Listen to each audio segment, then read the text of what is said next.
आजादी के बाद सशक्त नेतृत्व की तलाश पूरी हुई पंडित जवाहरलाल नेहरू और सरदार पटेल के रूप में।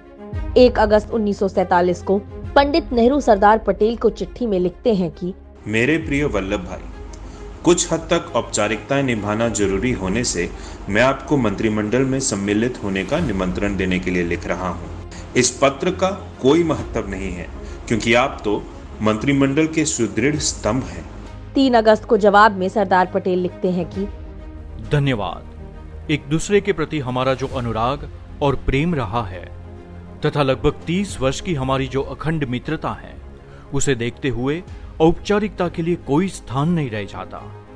आशा है कि मेरी सेवाएं बाकी के जीवन के लिए आपके अधीन रहेगी।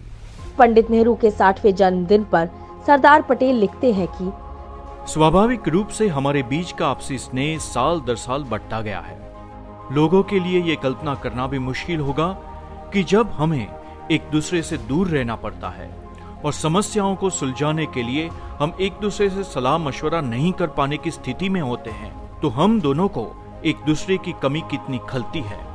इस पारिवारिकता, नजदीकी, अंतरंगता और भातृत्व स्नेह की वजह से उनकी उपलब्धियों का लेखा जोखा करना और सार्वजनिक प्रशंसा करना मेरे लिए बहुत मुश्किल है।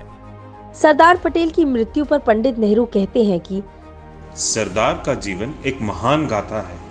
हम में से कई लोगों के लिए वे आजादी की लड़ाई में हमारी सेना के एक महान सेना नायक के रूप में याद किए जाएंगे।